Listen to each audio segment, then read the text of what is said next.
Am, bueno, como que bienvenido todos al taller de Sistemas Financieros y Economía del Comportamiento.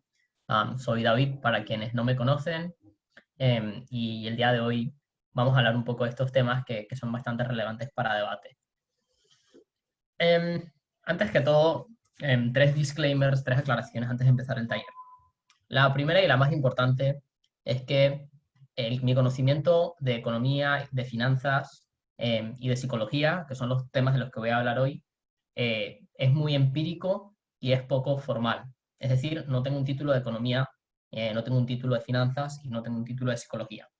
Sí, me gusta prepararme extensivamente para cuando doy estos talleres, pero eso no significa que esté libre de cometer errores. Con lo cual, creo que el conocimiento se aplica muy bien a debate, pero eso no significa que sea un contenido súper estrictamente válido, cierto o aprobado, digamos, para un curso de economía en una universidad o para un curso de finanzas. Es decir, va a haber momentos en los cuales voy a decir cosas que pueden estar mal y les incito a todos a decirme, eso no está bien. Y también no utilicen el taller como una guía maestra para economía y finanzas porque no lo es. Y eso no es la intención. El segundo punto es que es un taller de 2 horas para algo que honestamente es muy complicado de enseñar en menos de 5. He hecho mi mejor esfuerzo por hacer esto compacto y fácil de seguir y entendible para que al final del día, después de 2 horas, se puedan llevar una idea de las cosas más importantes o las que creo yo que son las más importantes, pero esto genera que el contenido esté empacado en pequeñas cosas, con lo cual no es extremadamente, eh, por así decirlo, profundo ni súper como... o sea, hay cosas que se me van a ir. La tercera aclaración es que muchos temas de los que voy a hablar son temas controversiales. No en términos de como que, opiniones controversiales en el asunto, sino opiniones que son temas económicos y de finanzas que no son claros como el agua, en donde hay diferentes perspectivas y diferentes maneras de opinar de diferentes formas. Y yo personalmente tengo vicios sobre la manera en la cual hablo de estos temas. Me gusta limitar esos vicios, pero existen y quiero que lo entiendan. So, ¿de qué es el taller? El taller tiene 4 partes y espero poder cubrirlas todas, pero no me sorprendería si no soy capaz. Primero voy a hablar sobre productos financieros. La idea de esta sección es que entiendan las definiciones de acciones, bonos, derivadas, para que, uno, en mociones en donde este tipo de definiciones salen, ustedes puedan manejarlas, y dos, y más importante, para que ustedes luego puedan acceder a conocimientos más avanzados de finanzas, ya teniendo el conocimiento básico que les estoy dando. El segundo tema, voy a hablar sobre bolsas de valores. Aquí lo que me quiero enfocar es específicamente dinámicas de precio. Eh, el concepto más importante, bueno, esto me es un hot take, pero uno de los conceptos más importantes para economía y particularmente para debates de economía es lo que pasa con el precio de las cosas. Yo quiero añadir en el día de hoy un poco más de complejidad en cómo el precio existe y qué es el precio y cómo ese valor funciona. Eh, lo siguiente que voy a hablar es sobre corporaciones públicas. Esto es porque creo que las personas tienen un vicio cuando hacen argumentos a plantearlos desde el punto de vista de empresas privadas, empresas que son manejadas por un dueño privado y no empresas que son manejadas por accionistas, como lo son el caso de Walmart o Amazon o Facebook o Google. Y por último, voy a hablar un poco sobre economía del comportamiento. Y la idea de esto es que les voy a dar ciertos mecanismos y ciertas ideas sobre cómo las personas reaccionan al riesgo y al precio, y cómo toman decisiones de compra y venta de cosas dependiendo de estas ideas. ¿Ok? Estas son las 4 secciones y voy a intentar cubrirlas lo más rápido y profundo que pueda, limitado obviamente por el tiempo. Si tienen alguna pregunta, como dije antes, por favor, escriban. Dale, Luis.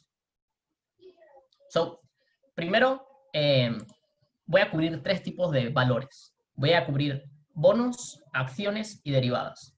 Y mi idea es que ustedes entiendan qué es cada una y ciertas características importantes al momento de entenderlas. No es un entendimiento comprensivo de diferentes tipos de acciones, de bonos y de derivadas. Porque si me sentara a explicar diferentes tipos de bonos y cómo funcionan, y lo mismo para acciones y para derivadas, sería problemático porque no tengo el tiempo para poder hacerlo y a lo mejor no es tan valioso como uno puede creer. Dale, Luis. Lo primero de lo que quiero hablar son bonos, ¿cierto? Pásala. Y esto es más inconveniente de lo que creía. Eh, digamos que necesitas $1000 para financiar tu nuevo negocio. A alguien rápidamente que pueda decirme como, ¿qué haces? Tipo, ¿cuál es como una idea que se les ocurre? Am, sí, ok, esa es una respuesta válida, ¿no? Exacto, la respuesta como más intuitiva es esta idea de pedir un préstamo, ¿cierto? Yo voy a un banco y digo, bueno, quiero un préstamo de $1000 y el banco me dice, mira, te voy a dar $1000 hoy, pero dentro de 5 años necesito que me devuelvas $1010. Te voy a dar un préstamo con un interés del 1%. ¿Por qué esto es importante para entender el concepto de bonos? Porque realmente los bonos son préstamos gigantes. Imagínate que en vez de recaudar $1000 para tu negocio, necesitas recaudar $1 billón. Tú no vas a llegar a donde un banco y decirle, hola, quiero $1 billón en préstamo, porque el banco te va a decir, no presto tanto. Tú lo que dices es, voy a emitir, por ejemplo, 1 billón de bonos de $1. Entonces tú puedes comprar, quiero 100 bonos, compro $100 de bonos de esta empresa, otra persona dice, bueno, yo solo quiero 10, otra persona dice, bueno, yo quiero 1 millón de bonos. Entonces, imagínense el bono como un préstamo grande, que es partido en muchas partes chiquititas, y cada uno puede comprar una parte de este préstamo.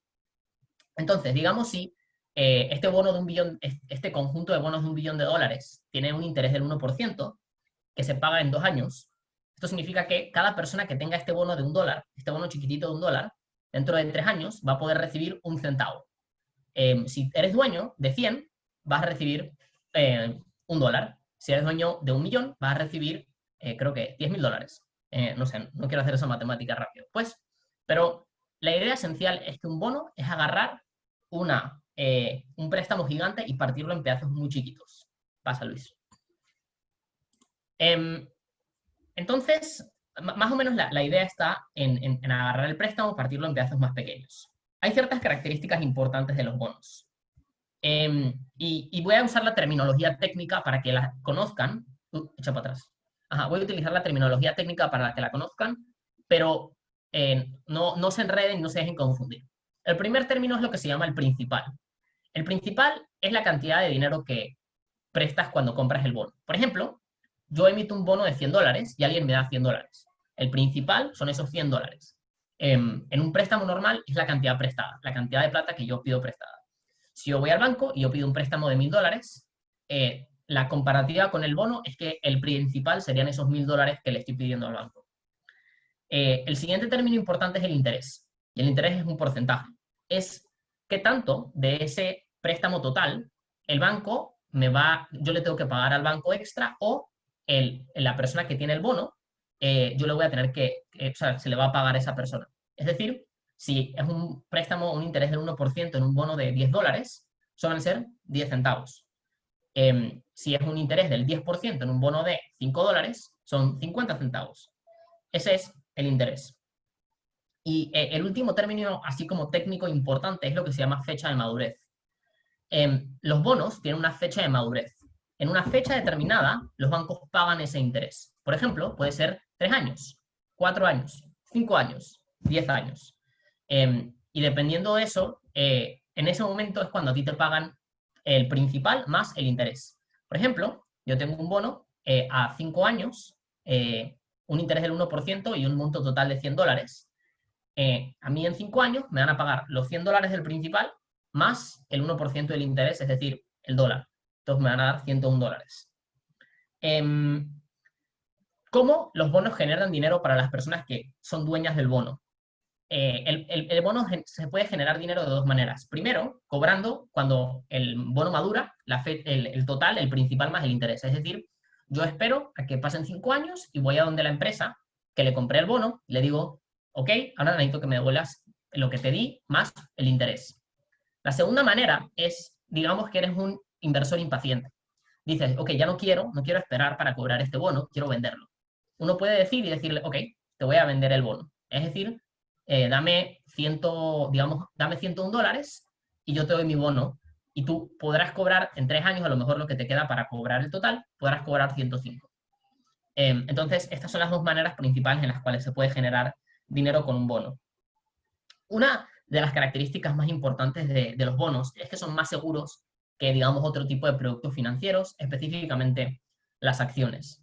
Y esto es porque los bonos se pagan antes que otro tipo de responsabilidades con accionistas o con otro tipo de personas. Es decir, una de las maneras en las cuales tú no podrías cobrar tu bono o tu bono desaparecería sería si la empresa quiebra.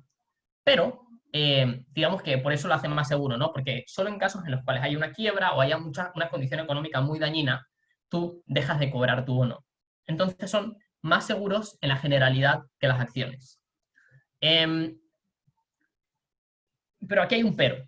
No necesariamente todos los bonos son seguros. Y esto es algo que a veces se habla y que se utiliza en literatura financiera, con lo cual, para dar el término, los bonos se evalúan en riesgo. Es decir, hay instituciones financieras, agencias crediticias o agencias calificadoras de riesgo, por ejemplo Moody's o Standard & Poor's, que se encargan de valorar el riesgo de un bono. Es decir, qué tan probable es que a ti te vayan a pagar este bono de vuelta. Y los califican en una escala de letras, en donde D es el peor bono de todos, es lo que se llama bono basura, que es súper poco probable que pague, y en el otro extremo tenemos bonos AAA, que son bonos súper seguros, es súper probable que paguen. Hay una especie de sacrificio que uno hace cuando uno consigue bonos más seguros, y es que los bonos más seguros son intrínsecamente bonos que dan menos dinero de regreso, ¿no? Esto es bastante claro, ¿no? Como en una casa de apuestas, las apuestas menos probables son las que dan más retorno, igualmente en inversiones. Las apuestas o las inversiones más riesgosas son las que dan más retorno, en la generalidad. Un fact, o bueno, un hecho como paralelo para terminar de hablar un poco de bonos, es qué pasa cuando la gente compra muchos bonos. Para que puedan leer literatura financiera o noticias financieras y las puedan entender mejor, el auge en el mercado de bonos, o cuando muchas personas quieren comprar bonos, se interpreta como una falta de confianza en el corto plazo. Porque los bonos son los activos financieros más seguros. Cuando muchas personas quieren comprarlos, el mensaje que se está enviando es que hay una desconfianza en el resto de activos financieros y que quieren irse por las opciones seguras. Entonces, esto es algo que comúnmente se dice, ¿no? Que cuando el mercado de bonos está en auge, la economía en general o los inversores tienen poca confianza en el futuro económico en el corto plazo. Y hay un concepto un poco complicado que es la curva, o sea, el yield curve, que no lo quiero explicar porque es honestamente bastante complejo, que para aquellas personas interesadas pueden investigar más, que tiene mucho que ver con esto. Para terminar, tipos de bonos. Tipo, ok, ¿de qué manera puedo ver bonos? El Estado emite bonos para pagar, por ejemplo, obras públicas, para generar ingresos estatales. Son bonos del gobierno. El Estado panameño emite bonos, te dicen, ok, voy a emitir un millón de bonos por un valor total de 10 millones de dólares, es decir, cada bono vale $10, y lo compran inversores internacionales, bancos internacionales, inversores nacionales, personas normales, y con eso el Estado recibe dinero que luego más adelante tiene que pagar cuando los bonos maduren. Y digamos que estos bonos estatales suelen considerarse seguros, o los más seguros. Pero esto depende del país, ¿no? Si están interesados, todos pueden entrar a internet y buscar cuál es la calificación de riesgo de bonos panameños, bonos estadounidenses, bonos, por ejemplo, españoles o italianos. Y las agencias calificadoras de riesgo le dan diferentes valores a diferentes países, dependiendo de la estabilidad del país. Otro tipo de bonos son bonos corporativos. Son bonos que emiten empresas para generar ingresos. Digamos que yo quiero conseguir lo que dije al inicio, $1000 para empezar mi negocio, yo puedo utilizar bonos para hacer esto. ¿Ok?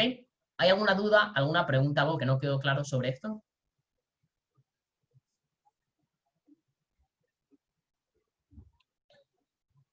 ¿No? Ok, cool. Si tienen alguna pregunta, bueno, cuando quieran la chatean, no se preocupen por eso. Los siguientes acciones, ¿ok? La siguiente pregunta, a lo mejor es un poco como contraintuitiva, pero traten de quedarse conmigo para que vean a qué nos referimos, por qué las acciones existen y por qué son tan importantes. Dale, Luis.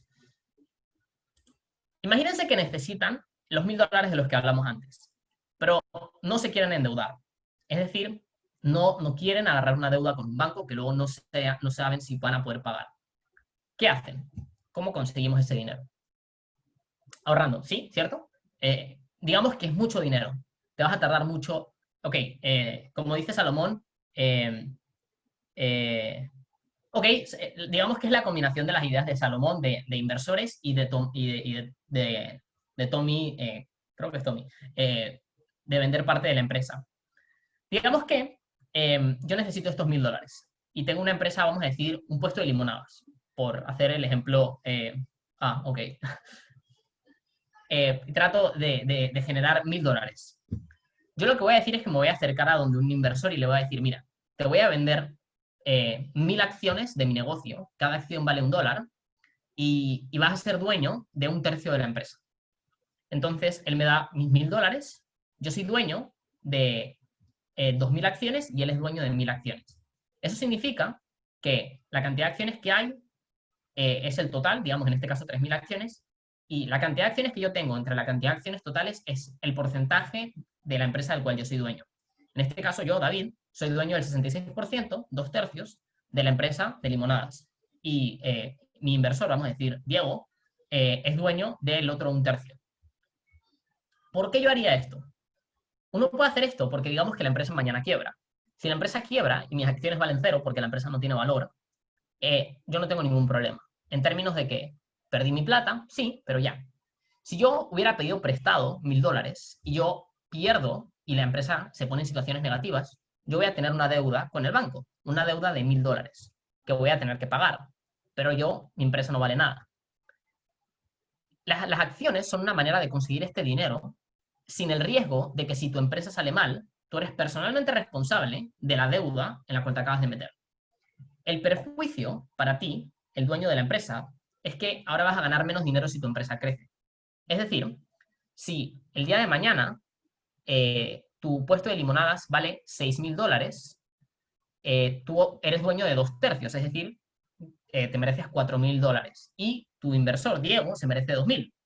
Si tú solo hubieras pedido prestado $1000, digamos, ahora esta empresa de $6000, tú agarras esos 6000, agarras 1000 para pagar tu deuda y te quedas $5000 para ti mismo, ¿no? Entonces, el beneficio de utilizar acciones para financiar tus proyectos es que eres menos vulnerable al riesgo de quiebra y de tener una deuda encima, pero el perjuicio es que también vas a recibir menos dinero si la empresa crece mucho. Si nosotros damos una vuelta a este concepto, para el inversor, la persona que quiere invertir, comprar un bono es menos, es menos riesgoso, es decir, es menos probable que la empresa quiebre y no te pague, pero también tienes ganancias más limitadas. Porque si yo te presté a ti $1000 para tu negocio, tú me tienes que pagar, vamos a decir, 1010. Pero si yo por $1000 te compré un tercio de tu negocio, ahora yo soy dueño de un tercio. Si tu negocio vale $12000 después de unos años, soy dueño de 3000 en vez de los 1010 que me ibas a pagar de regreso. Entonces, por eso es que las acciones dan más retorno, pero son más riesgosas. Porque estás poniendo tu dinero en la línea de que la empresa va a ser exitosa, pero es más probable que percibas un beneficio más grande porque eres parte de la empresa. Pásala, Luis.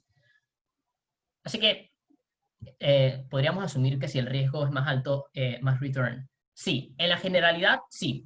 Y la razón, aunque no necesariamente eso es cierto, la razón por la cual esto es, digamos, esa es la idea, es porque la manera en la cual tú atraes a personas para acceder a condiciones más riesgosas, en las cuales es más probable que pierdan su dinero, es diciéndoles que si no lo pierden, van a conseguir mucho. Si una actividad súper riesgosa te da el mismo ingreso que una actividad poco riesgosa, no tiene sentido que estés haciendo una actividad riesgosa. ¿Y cómo el banco hace para saber que la empresa no va a quebrar? Bueno, cuando hablamos de empresas públicas, no empresas que tiene el Estado, sino empresas públicas que tienen accionistas públicos, que se comercian en la bolsa, en bolsas de valores. Las empresas públicas tienen una obligación de ser muy transparentes en sus estados financieros y en cómo la empresa está funcionando. Los bancos también tienen mecanismos para asegurarse que no están prestándole a alguien, alguien con riesgo. Por ejemplo, cuando le prestan a una persona, a lo mejor te piden un certificado, digamos, de que estás trabajando y te piden y te preguntan cuál es tu salario mensual. A lo mejor te preguntan si tienes una casa, si tienes una familia, cuántos hijos tienes, cuáles son tus gastos mensuales. Y la idea de eso es hacer una idea de qué tan riesgosa es la inversión. Si es una inversión muy riesgosa, a lo mejor el banco te dice, mira, te voy a dar el dinero, pero te voy a poner un interés muy alto, porque es probable que no me devuelvas este dinero. O directamente dicen, lo siento, esto es muy riesgoso, no te puedo dar nada. Entonces, digamos que esos son los mecanismos, un poco de conocer cómo funciona la empresa, cuál es como escenario económico del país para poder hacer esa estimación. Pero definitivamente no es como una ciencia exacta, es más una predicción, que no siempre funciona. Ok. La idea de las acciones es, como dije, ser dueño parcial de una empresa pública. ¿Ok? Digamos, yo quiero ser dueño de una centésima parte de Facebook. Si Facebook tiene 100.000 acciones, yo voy a comprar 1.000. Y hoy voy a ser accionista de Facebook y voy a tener 1.000 acciones. Esto, digamos que esencialmente las acciones lo que son es como una propiedad parcial de una empresa. Es decir, yo soy dueño de una parte de la empresa. No soy dueño de la empresa, soy dueño de una parte. Y el concepto de hasta qué punto eres dueño y cuáles son las responsabilidades y obligaciones de eso está bastante discutido. Digamos que cuando uno es accionista, uno tiene ciertos derechos de representación en la empresa. Es decir, uno tiene derecho a acceder a cierta voz dentro de la empresa a través de mecanismos que voy a explicar más adelante, para que la empresa también haga o también tome en cuenta lo que tú quieras hacer con ella para tomar decisiones.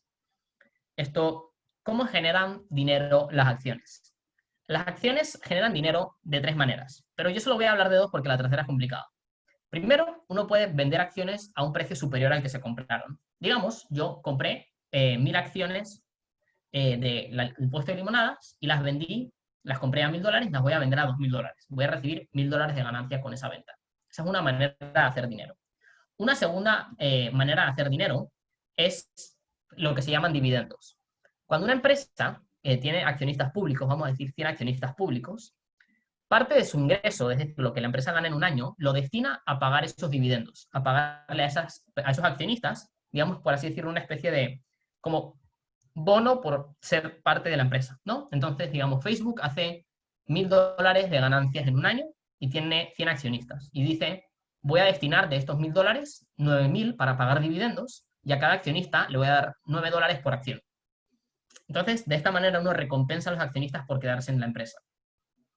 La última manera es lo que se llama venta en corto, que es cómo ganar dinero cuando el valor de las acciones cae. Pero es una idea un poco más compleja que no quiero hablar porque no tengo el tiempo para explicarla a profundidad. Voy a responder las preguntas que tengo. ¿Cómo gastan dinero los corredores de bolsa cuando buscan o venden las acciones? ¿Por comisión? Sí, depende. Por ejemplo, pueden ganar dinero, digamos, esto es como bastante personal de 2 maneras. Uno, pueden recibir una comisión fija por la transacción. Por ejemplo, un corredor que gana una cantidad fija al mes. O pueden recibir una comisión que es un porcentaje de la venta. Digamos, cuando hablamos de instituciones que manejan dinero de personas con mucho dinero, que son, digamos, fondos de inversión, la manera en la cual se le paga a las personas que manejan los fondos de inversión es como un porcentaje de las ganancias. Entonces, a lo mejor pueden capturar el 10% de las ganancias. Es decir, si manejan un fondo de inversión de $100 millones y en un año generan $20 millones, ellos pueden llevarse $2 millones. Eso depende de las diferentes márgenes y diferentes tipo tasas, pero esas son como las 2 principales maneras. O les pagan algo general o algo constante como un salario, o les pagan como si fuera una comisión a un vendedor. ¿Por qué solo se aplican en la empresa pública? Ok, no se aplican solo a la empresa pública, es decir, las acciones también existen en empresas privadas. Pero a mí me interesa hablar de empresas públicas porque es lo que principalmente quiero cubrir. Pero la respuesta es que existen en ambos mundos. La diferencia entre una empresa pública y una empresa privada es que la empresa pública, las acciones se venden en la bolsa, se venden al público, cualquiera puede entrar y comprar. Una empresa privada funciona diferente, es mucho menos transparente y no tiene las mismas obligaciones que una empresa pública de reportar las ganancias y de sacar informes cuatrimestrales de cómo le está yendo. Esas son como las principales diferencias entre esas dos. La manera en la cual una empresa se hace pública, porque todas las empresas suelen empezar privadas, es que hacen una oferta pública inicial, que en inglés es una IPO, una OPI en español, por las siglas, y eso es para expandir, para poder recibir dinero de gente afuera que quiere entrar en la empresa, para generar inversiones y poder expandirse. Y digamos que lo malo de ese tipo de operaciones de ir a la bolsa o ir público es que uno tiene que sacar mucha información sobre cómo la empresa le está yendo. Y eso puede ser problemático si tu empresa no le está yendo bien. Ok, lo siguiente es sobre derivadas. ¿Puedes repetir el título de las 3 formas? El título. ¿Cuáles son las 3 formas? Son, 1, recibes más dinero por venderlas de las que pagaste por comprarlas. 2, te dan un dividendo, es decir, te pagan por tener la acción, un porcentaje. Y la tercera manera es venta en corto o short selling, que no voy a explicar. Ok, derivadas. Derivadas no quiero hablar mucho, porque este es un tema muy, muy, muy complejo. Luis, si quieres, dale, pasa a las siguientes dos. Em, esto, digamos que la idea de derivadas es, tengo un conjunto de productos, vamos a decir, 100 hipotecas, y lo que hago es que las mezclo en un solo producto que voy a llamar una MBS o un valor respaldado por hipoteca. Y yo agarro estas 100 hipotecas y se las vendo a otro banco. Digo, ok, aquí tengo 100 hipotecas metidas en un solo paquete, te vendo estas 100 hipotecas. Hay muchas razones por las cuales existen y hay muchas razones por las cuales a lo mejor no deberían existir. Pero no me quiero enfocar en esto porque esto es un tema más complicado. Si al final nos queda tiempo y alguno tiene todavía preguntas sobre derivadas, me puedo hacer esas preguntas con gusto. Cualquier empresa privada se puede volver pública, por ejemplo, una cárcel privada, una... Sí, sí, cualquier empresa privada se puede volver pública, pero no todas las empresas, pero tienen que pasar por un proceso complejo. Digamos que el caso en el cual conozco más la legislación es el caso estadounidense, tienen que pasar una revisión por parte de la Comisión de Seguridades e Intercambio, la SEC, que es como el órgano regulador, que es como parecido a la... es que no sé cuál es el parecido en Panamá, pero digamos que es el órgano regulador de este tipo de procesos. Tienen que aliarse con un banco de inversión para hacer la transición y tienen que pasar por un periodo de prueba. Eh, ok, la superintendencia de bancos, gracias, Fer. Pero digamos que es un proceso complejo y no todos pueden, digamos, entrar no pueden volverse públicos porque sí. Pero también pueden volverse privados. Hay empresas públicas que se vuelven privadas. Eso le pasó a Dell, si no me equivoco, el dueño de Dell compró todas las acciones públicas y volvió a la empresa privada. Ok, lo siguiente de lo que quiero hablar es como que la bolsa. Em, Luis, puedes pasar 2 veces. Ajá, pasa esa también. Ok, digamos que tengo 3 cosas aquí en la bolsa. Primero quiero hablar sobre qué es la bolsa de valores y cómo funciona. Segundo quiero hablar sobre, digamos, cuál es el efecto, digamos, para debates en los cuales pierden por no explicar por qué a alguien le importa. Y luego quiero hablar sobre el precio de algo. Ok, siguiente. ¿Cómo funciona la bolsa? Puedes pasar, Luis. La bolsa esencialmente es donde la gente vende y compra acciones y bonos. Digamos, es un lugar no necesariamente físico, puede ser virtual, en donde tienes una lista de acciones que uno puede comprar y un precio, y uno puede comprar y vender y comprar y vender. Digamos que aquí es donde las empresas son públicas y uno puede ir a comprar. Uno puede ir, por ejemplo, al NYSE, al New York Stock Exchange, y comprar empresas que estén marcadas en el NYSE. Por ejemplo, quiero una acción de Facebook, o quiero, bueno, eso no creo que eso no está en el NYSE, ese está en Nasdaq. No importa, es relevante para el ejemplo. Nada, uno puede ir y comprar acciones de una empresa, o puede vender acciones de una empresa, puede ir a comprar bonos, ese tipo de cosas. Aunque eso no es bolsa, bueno, digamos como para simplificar, ¿no? Hay un mercado en donde uno puede hacer este tipo de compras y de ventas de acciones. Eh, y tienes como a 2 grupos de personas. Tienes compañías intentando generar beneficios, intentando generar ingresos a través de personas invirtiendo en tu empresa. Y tienes personas que quieren invertir en empresas exitosas para poder generar ingresos para sí mismos. Uh, la bolsa solo aplica para comprar acciones y bonos de empresas públicas. Pues estas las preguntas en donde a lo mejor me agarran sin contenido técnico, pero desde mi punto de vista creo, y esto es un gran creo que la definición de empresa pública requiere de que las acciones sean comerciadas en una bolsa pública, en donde cualquier persona pueda ir y comprar.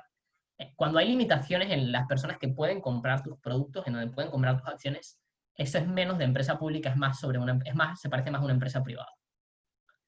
Ok, ¿alguna pregunta? Tipo, esta es una definición rápida, honestamente tampoco quiero hablar demasiado de esto. Así que no sé si tengan alguna duda. ¿No? Cool. So, lo siguiente es como, ¿cuál es el efecto de la bolsa de valores? Eh, y esto lo digo porque a lo mejor, by the way, Luis, si quieres puedes pasar. A lo mejor hay debates en los cuales ustedes, para atrás, exacto. Bien, a lo mejor hay debates en los cuales ustedes quieren argumentar que hay cierto daño o cierto beneficio a la bolsa de valores o en general a las acciones y quieren impactar, quieren decir por qué esto a alguien le importa. Y creo que esta es la parte de los debates de economía en donde la gente suele acabar perdiendo. ¿Por qué? Porque no saben conectar ok, una acción vale más o una empresa genera dinero con, ¿esto a quién le importa? En general, la bolsa de valores importa mucho porque las empresas públicas son empresas muy grandes. Por ejemplo, Amazon, Facebook, Walmart. Emplean a muchas personas y son dueñas de una gran parte del mercado. Y caídas o alzas en la bolsa tienen efectos muy grandes sobre estas empresas. Cuando el precio de una acción cae, lo que significa es que la empresa va a recibir menos inversiones. Menos personas están interesadas en invertir en la empresa y la empresa tiene menos dinero a su disposición para pagar salarios o para, por ejemplo, financiar expansiones. Por ejemplo, abrir una nueva sede o expandirse a otro país. Cuando el precio de las acciones sube y más gente compra tus acciones, el beneficio es que ahora tú tienes más dinero para, por ejemplo, pagar salarios más altos o para pagar tus salarios y para expandirte, lo que dije antes. Entonces es súper importante que cuando ustedes hablan de bolsa de valores, conecten estas ideas con una persona de a pie. Si hay daño a Amazon, Amazon reacciona a la pérdida de inversión cortando puestos de trabajo, es decir, personas desempleadas. O a lo mejor acaban quebrando, personas desempleadas. Es súper importante eh, el efecto que tiene la bolsa de valores en la sociedad. Pero evitemos, o sea, también como que evitar el reverso. Esto no pasa en debate, pero sí pasa en el mundo de las finanzas. Y es que, aunque la bolsa de valores sea muy importante para la sociedad no es la bolsa de valores. Ah, ok. Entonces, digamos que la idea para terminar es que no hay una relación directa entre, digamos, que necesariamente las dos tienen que ir de la mano.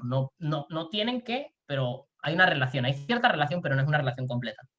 Es decir, hay cierta independencia entre sociedad o economía, la generalidad y la bolsa. Lo siguiente de lo que quiero hablar es el precio de algo.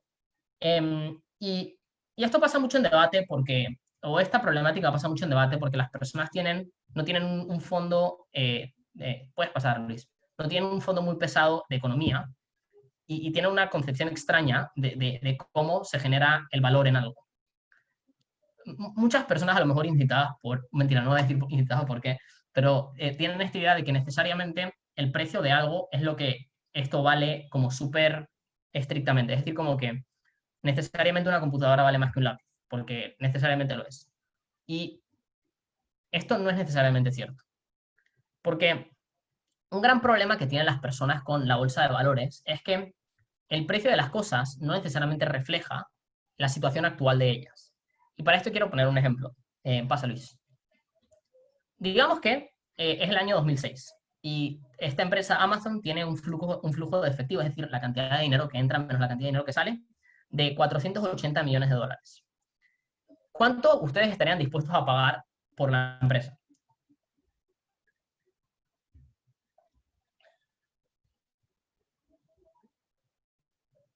Alguien, anoten números ahí en el chat.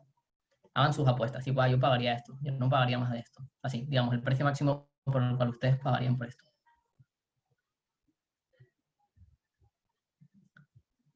Ok, 10.000 millones de dólares. Digamos que tienen como que, o sea, que son un inversor sensato, que no digan, si tengo dinero infinito, pago lo que sea. A ver, tiran al menos dos números más como para... No pagaría más de 5 millones, 1 billón de dólares, 50.000 millones de dólares, ok, 12.000 millones de dólares. Bien.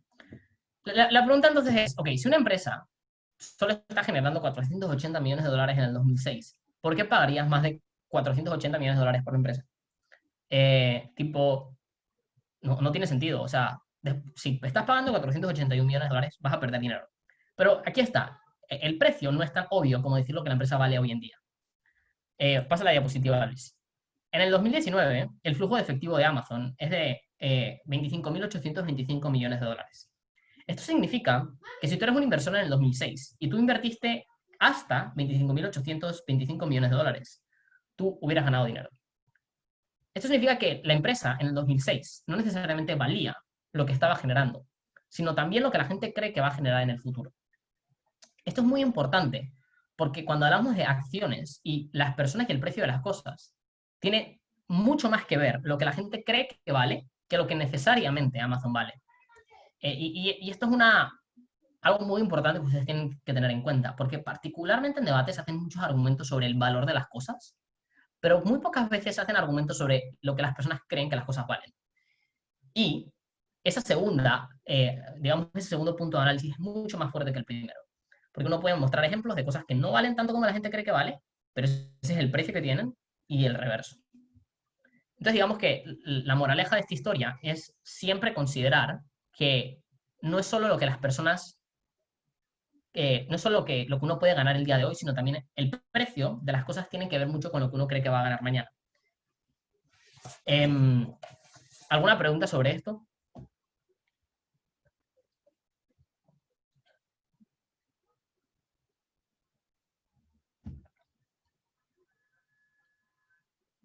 Es común en la bolsa hacer compras de este tipo adelantándose a los precios.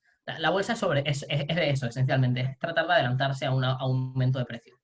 Tipo, veo una empresa que creo que va a crecer, que va a aumentar su precio en un 10%, así que yo compro acciones de esa empresa y luego las vendo 10% más caras. Y en esencia es esta idea de estar constantemente tratando de ver qué cosas aumentan de precio y qué cosas no. Pero ojo, muchas personas en debate, particularmente personas con una tendencia más hacia como en lo económico hacia la izquierda, tienden a framear estas interacciones como extremadamente azarosas, como si fuera resultado puro de suerte, como si fueran unas apuestas ciegas. La realidad es que no lo son. Como las empresas son públicas y tienen que sacar información sobre cómo les va, económicamente hablando, estas decisiones que se toman sobre en qué invertir y qué no invertir, eh, no son tan locas como quiero apostar a este caballo porque sí. Entonces, muchas veces las empresas que acaban teniendo más capital son las empresas que mejor funcionan. Con lo cual, estamos hasta cierto punto recompensando a las empresas que mejor funcionan para que puedan seguir haciendo sus operaciones. Porque una empresa que sabe que está teniendo buenos resultados venderían acciones. Bueno, esto puede ser por muchas razones. La primera es que a lo mejor, digamos, el escenario está de las limonadas. Mi empresa está generando $1 por día, pero yo quiero expandirme, pero yo necesito $1000 para expandir. Y yo estoy ganando $1 al día. Yo nunca voy a poder conseguir este dinero rápido. Yo voy a vender acciones y con este nuevo accionista que me da los $1000, yo voy a expandirme, voy a generar unos 5 puestos más y voy a ganar $5 al día. Yo a lo mejor no me conviene porque pierdo, digamos, propiedad dentro de la empresa, pero no soy capaz de expandirme. Entonces, aunque mi posición en la empresa valga menos, el valor de la empresa vale más. Otra razón por la cual quieras hacer esto es porque algunos inversores simplemente se van, tipo deciden vender su acción. Es decir, yo compré mi acción de Amazon hace 10 años, ahora vale el doble y la quiero vender. Tipo, no quiero seguir esperando para poder sacar este dinero. Y hay gente que lo hace. Hay gente que quiere capitalizar ventas cortas, ventas rápidas, no cortas, ventas rápidas y lo hacen. Ok. Lo siguiente de lo que quiero hablar es, digamos, la parte que deja de ser tanto finanzas per se y empieza a ser más como business, como gerencia. Y voy a hablar sobre, digamos, gobernabilidad corporativa, que suena como algo súper como extraño, pero esencialmente les voy a explicar cómo funcionan las empresas públicas y cuáles son ciertas de las situaciones detrás de las mismas. Ok, primero, los dos actores más importantes cuando uno habla de empresas públicas son los ejecutivos y las juntas directivas. Pasa la diapositiva, porfis, Luis. Si quieres, pasa directamente a la siguiente. Hay dos entes como muy importantes adentro de las empresas públicas, que es la junta directiva, que se encarga de elegir a los ejecutivos y se encarga de determinar ciertas cosas importantes, que digamos la vota los accionistas. Los accionistas eligen a la junta directiva. Y la junta directiva está compuesta de dos tipos de miembros. Personas que son ejecutivos, que están directamente involucrados con la empresa y la manejan, y personas que son externas a la empresa, que es como, por así decirlo, como una tercera, como un tercero objetivo que tiene que tomar decisiones en la empresa. El caso que tengo aquí es, digamos, la junta directiva de Amazon, que tiene a Jeff Bezos, que es el CEO, que es un ejecutivo de Amazon, pero también tiene a personas como Tom Albert, que no es per se ejecutivo de Amazon, o digamos, hay varias personas ahí que no son ejecutivos de Facebook. Además de la junta directiva, están los ejecutivos, que aquí están los que se llama como el C-suite, tipo son todas las iniciales que empiezan con C, tienen CEO, CMO, CFO, CIO, hay un montón de estas. Esencialmente son las personas que se encargan de tomar las decisiones dentro de la empresa y son en jerarquía, la persona con más poder es el CEO. Pero obviamente hay personas por arriba de él que pueden tomar decisiones sobre su trabajo, o sea, sobre él, pero es como el presidente, ¿no? Tipo, tienes un presidente que manda dentro de tu país, pero hay maneras de sacar a ese presidente. Em, nada más lo que quiero decir es que esta estructura existe. Y ya, porque hay muchas discusiones sobre las decisiones que se toman dentro de estas estructuras y sobre si son buenas o malas. Lo siguiente de lo que quiero hablar es como la parte más filosófica de la presentación, que es como cuál es el objetivo final de una empresa. Eh, si quieres, puedes pasarla. Y yo voy a contrastar dos teorías. Esta parte está extremadamente influenciada, o sea, esto es controversial a más no poder. Esta es la parte a lo mejor más controversial de toda la discusión. Yo voy a hablar sobre dos teorías de manejo empresarial. Y la pregunta esencial que tratan de responder estas teorías es ¿a quién debe responder un ejecutivo?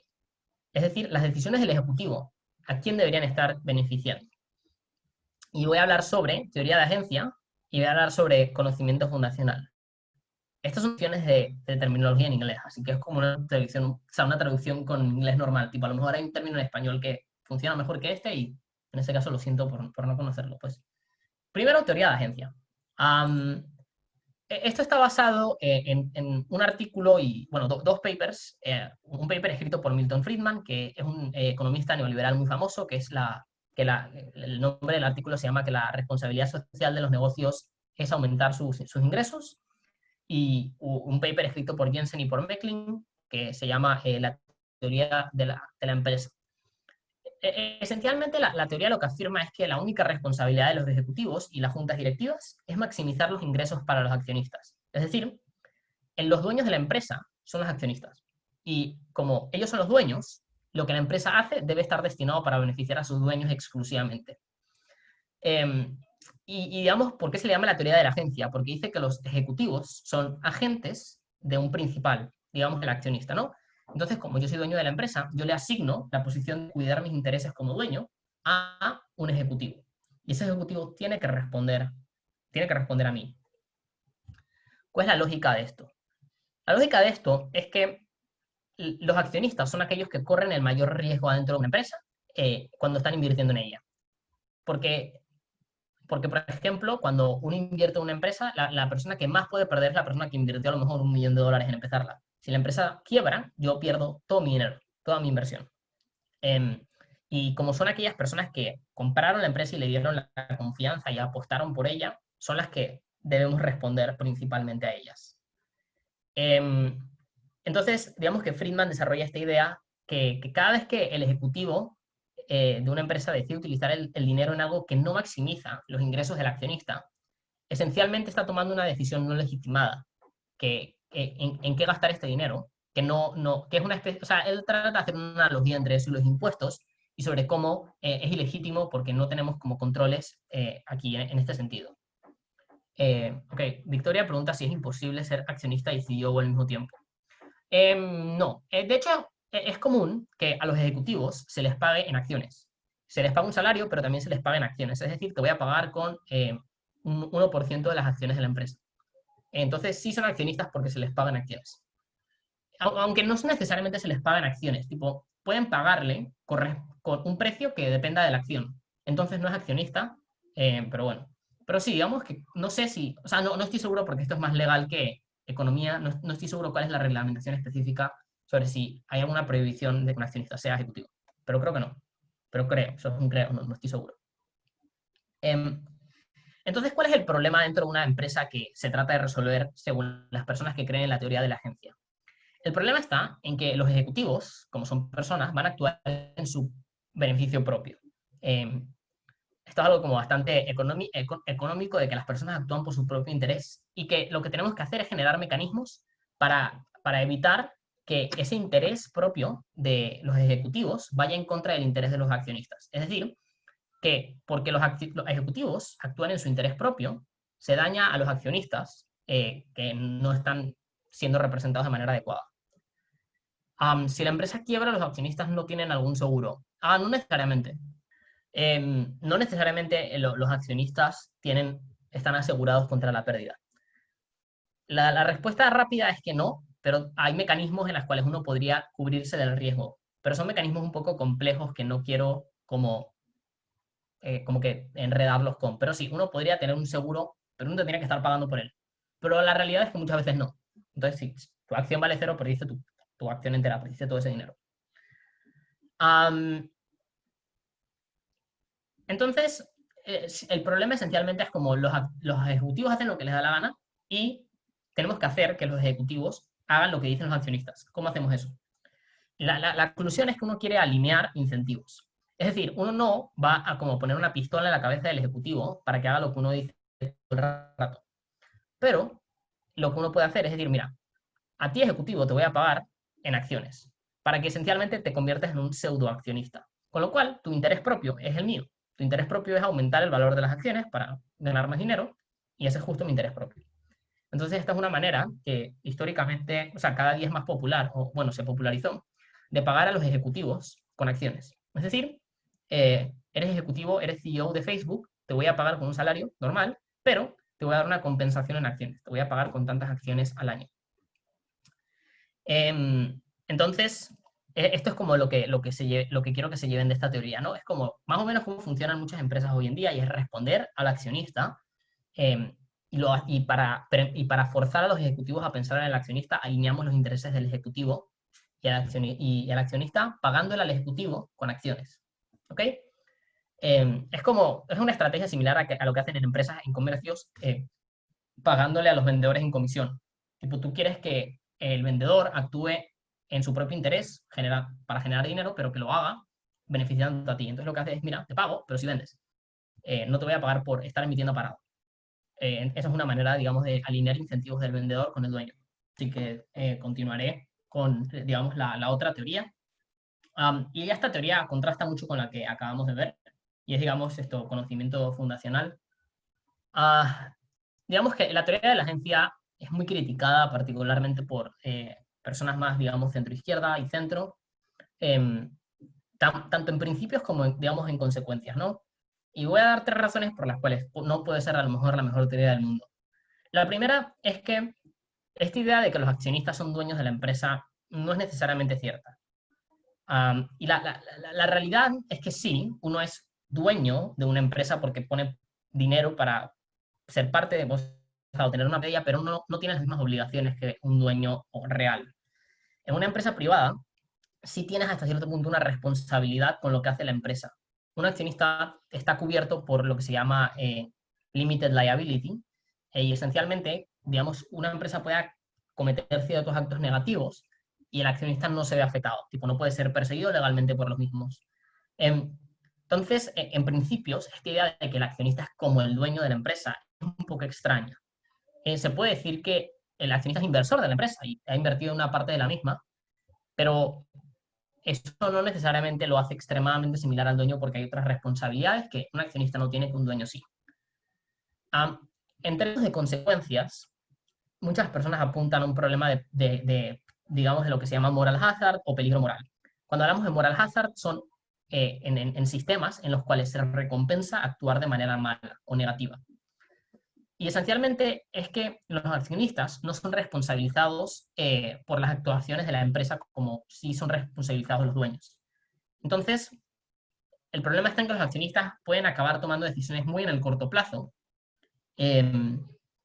o tomar decisiones estrictamente negativas y vender su participación. Por ejemplo, yo puedo decirle como ser un accionista y empujar adentro de mi empresa y decirle al ejecutivo que quiero que invierta dinero en algo que va a aumentar el precio de la acción muy rápidamente en el corto plazo, pero que después de un rato el precio va a caerse y vamos a haber perdido un montón de dinero en hacer esta operación. Uno diría que un dueño normal nunca haría esto, porque en general uno es dueño de la empresa y uno la va a tener por mucho tiempo, a menos que uno consiga como un vendedor grande.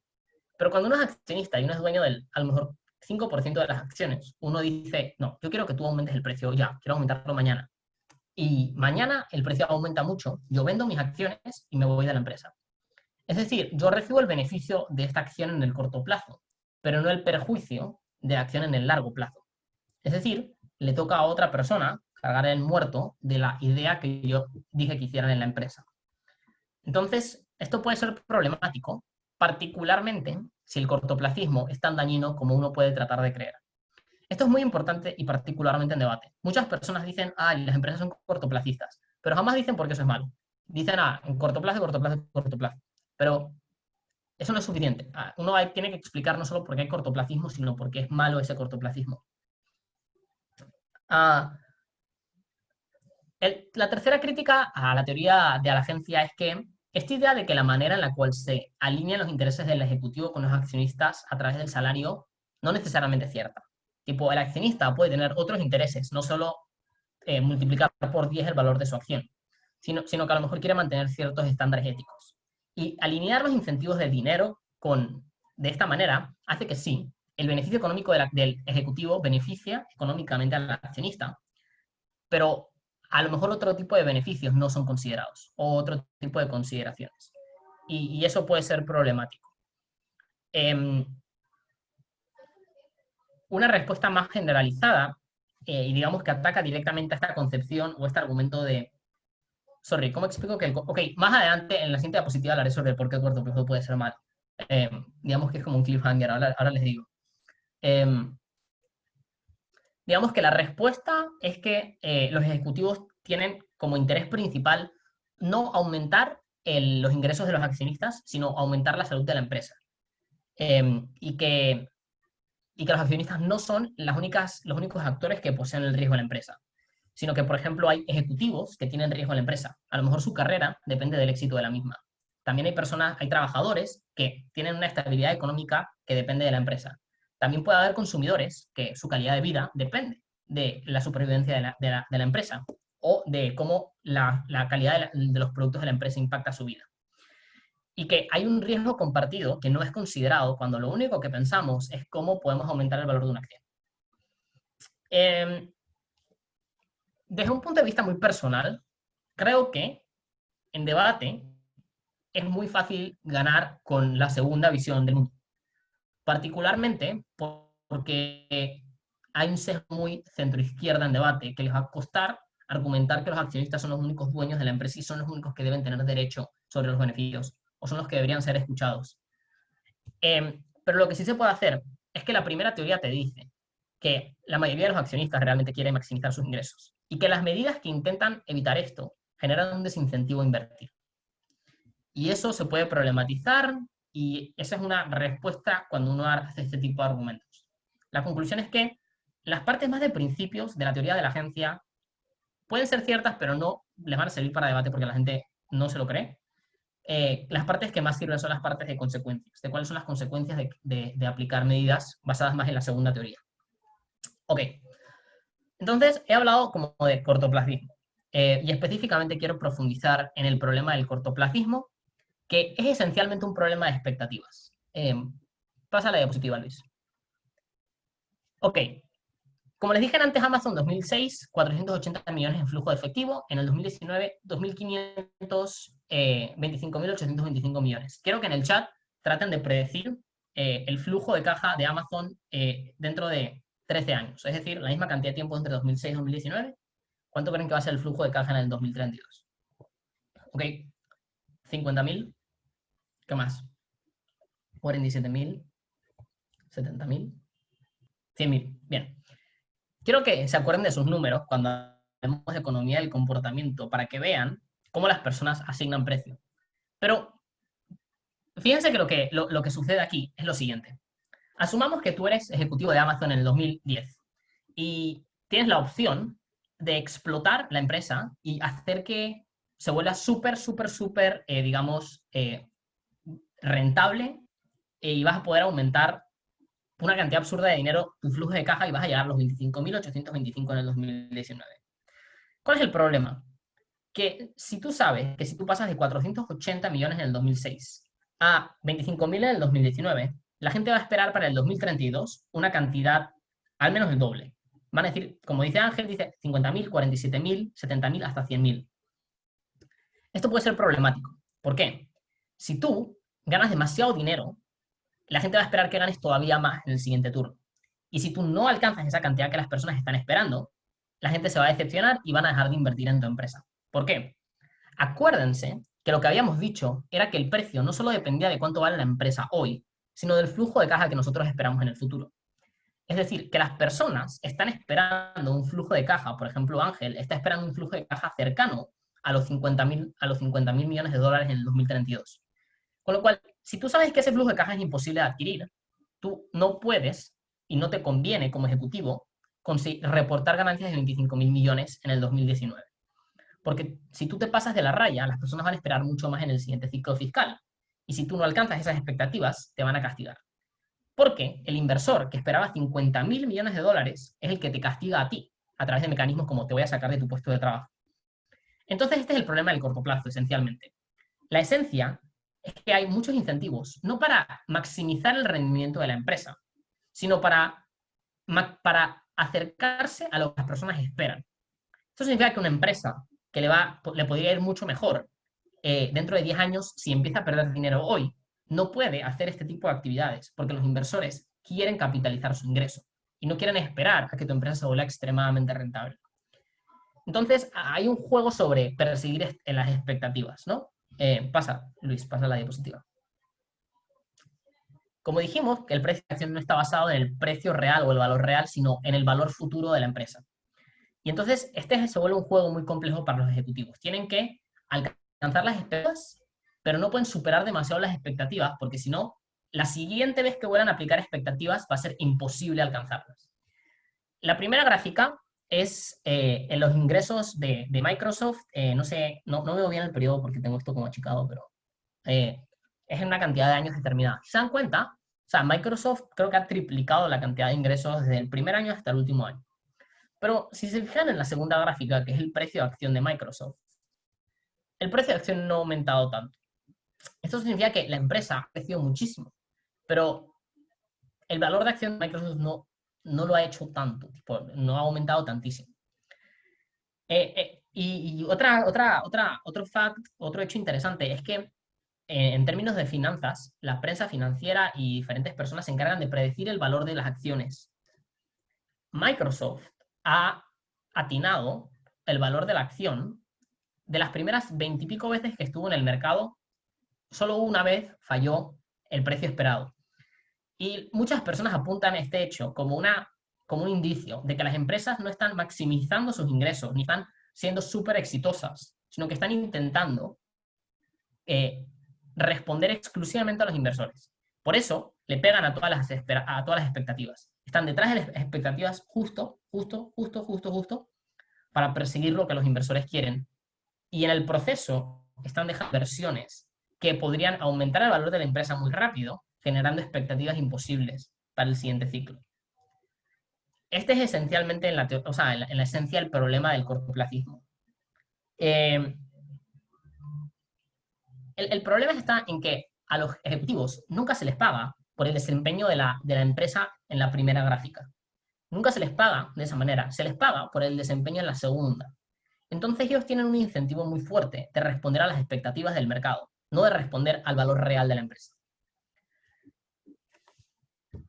Esto es muy abstracto y quiero materializarlo en la siguiente diapositiva sobre específicamente si se puede subir las expectativas sin subir el valor de la empresa. Y la respuesta es que sí, o al menos hay muchas personas que lo creen. Hay muchas historias sobre empresas defraudando a través de mecanismos de contabilidad para verse más rentables de lo que son, para tratar de empatar las expectativas. Y puedo hablar sobre muchos ejemplos. Pero el ejemplo que más se usa en debate, en mi opinión, es qué pasa si yo necesito responder a un accionista el día de mañana y tengo $10 en mi mano. Si yo tengo que escoger entre aumentar, por ejemplo, el precio de la acción para el día de mañana o invertir en un proyecto a largo plazo que me va a traer resultados en 10 años, yo acabo haciendo la primera. ¿Por qué? Porque si yo no lo hago, el accionista se va a enfadar conmigo y me va a sacar de mi puesto de trabajo. Entonces yo tengo un incentivo muy grande de hacer como, ok, yo voy a usar estos $10 para aumentar el precio ahora mismo, porque si yo digo, ay, no, es que te va a llegar dinero en 10 años, esta persona quiere la plata ya. Entonces, hay mucha crítica sobre que la investigación y el desarrollo en empresas muy grandes no está siendo explotada tanto como podría, porque los accionistas están forzando a los ejecutivos acortar las divisiones del negocio que hacen este tipo de procesos porque no son tan rentables. Em, y, esto es muy problemático, porque la investigación y desarrollo es lo que genera muchos productos. O sea, es lo que te permite, por ejemplo, generar procesadores para tu nuevo teléfono, lo que te permite, por ejemplo, desarrollar una nueva medicina si eres una farmacéutica, es lo que te permite, a lo mejor, un nuevo producto si eres una empresa de tecnología, y ese tipo de cosas. Entonces, digamos que la gráfica esta que pongo como de estrellas, prospectos brillantes, vacas de efectivo y perros, es una división que clasifica a las secciones de una empresa dependiendo del tamaño y del tamaño de la división adentro de la empresa, tipo qué tan importante es esta parte de la empresa para ti y también qué tan rápido están creciendo. Lo que se suele decir es que las empresas cortoplacistas se enfocan solamente en las vacas, que son las que generan mucho, digamos, mucho cash, mucho dinero para la empresa, pero no requieren tanta inversión. Mientras que aquellas que son como así, por así decirlo, las estrellas, por ejemplo, los prospectos que requieren mucha inversión para crecer, para generar una nueva empresa, para que se vuelvan muy rentables, se les quita ese dinero para invertir en cosas que generen aumento en el valor de las acciones ya. Se corta gastos de, digamos, las estrellas, porque se van a tardar demasiado en pagar esto, y esencialmente se eliminan todos los beneficios, todo el presupuesto que se destina a los perros, que digamos no tienen expectativas ni tienen tamaño. La pregunta esencial que uno se va a chocar en este debate es, uno acaba de demostrar que los ejecutivos responden en el corto plazo. ¿Por qué no pueden responder al corto plazo y a otras cosas buenas? Tengo tres respuestas para esto. Primero, creo que hay veces que son contradictorias. Que las acciones del corto plazo solo se pueden lograr, requieren necesariamente no hacer corto a largo plazo, que son excluyentes mutuamente. Que ambas a la vez no se pueden hacer porque son lógicamente imposibles de hacer. Una segunda respuesta es que aun cuando no sean como lógicamente excluyentes, hay una limitación de recursos para apelar a ambos intereses. Es decir, tienes una cantidad limitada de dinero con la cual puedes invertir, y cada dinero que tú inviertes en una empresa que puede llegar a ser exitosa es un dólar que dejas de invertir en aumentar la imagen de la empresa de tu sector que ya lo es. Entonces, cuando estás con corto plazo contra largo plazo, esta limitación de recursos sí se vuelve problemática. Y la última es que, aun cuando se pudiese hacer un cálculo o un balance, o A, hay pocos incentivos para hacerlo, porque este es un poco de framing. Este cálculo es muy complicado. Digamos que al fin y al cabo estos son números y cuánto quieres invertir en qué y específicamente adentro de esta división en qué quieres hacerlo, que se vuelve un cálculo muy complicado. Que los ejecutivos no tienen ningún incentivo para hacerlo. Tipo, a ti se te está pagando por un desempeño en el corto plazo. ¿Por qué le vas a meter mente en la empresa en el largo? Y eso es muy criticado adentro de empresas públicas, tipo el cortoplacismo y cómo se manejan. La pregunta que uno siempre se hace aquí, o el cuestionamiento de personas que tengan una ideología más de derecha, es que esto nunca va a pasar. Porque las empresas, cuando les empieza a ir mal porque están tomando decisiones cortoplacistas, los accionistas se van a dar cuenta, las personas en el mercado las van a castigar y ellos van a cambiar su manera de actuar. El problema es que muchos daños ocurren dentro de tanto tiempo, que son A, muy complicados de calcular, como que es muy difícil predecir que esto es lo que va a pasar, o B, a los accionistas actuales no les importa, porque saben que para cuando esto sea un daño, van a estar afuera de la empresa. Por referencia, el último chip, o digamos, el último microprocesador en un iPhone de Apple estuvo 8 años desarrollándose. ¿Esto qué significa? Que si ellos hubieran decidido no invertir en este chip que se tardaba 8 años como payoff, en tener resultados, y hubieran invertido en otra cosa más cortoplacista, el daño se hubiera sentido en 8 años. Y era un daño tan complicado de entender, porque ese daño solo existe si tú sabes que la alternativa era tener un microchip. Pero para muchas personas afuera de la empresa eso es muy complicado de saber. Con lo cual, no es tan fácil asignar, digamos, culpa o castigar a una empresa cuando está actuando de manera negativa, cuando los daños son tan a largo plazo. Pasa algo similar como cuando hablamos en medio ambiente.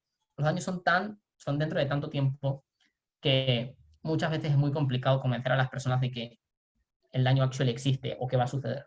Ok, ok, compensación. Esto no es que sea un tema tan relevante, tipo, yo no creo que sea tan relevante personalmente, pero sí creo que en debate se hace, o sea, lo tratamos como un tema súper importante. Particularmente es el tema de la compensación. Como les dije en su momento, a los CEOs, a los ejecutivos, se les paga con acciones, ¿no? Y cada día, o sea, y hubo una tendencia después de los años 80 de pagar mucho, mucho más con acciones. Algo típico que se suele decir es que, o algo, una queja muy típica es que los ejecutivos se les está pagando una cantidad absurda de dinero. Y esto puede ser verdad. El precio, o sea, el salario anual de un ejecutivo de una compañía exitosa, Apple, Microsoft, Disney, puede rondar en el vecindario de los 30, 40, 50 millones de dólares. Que obviamente es mucho dinero, ¿no? Estamos hablando de un salario de $1.000.000 al mes, tipo como $30.000 al día.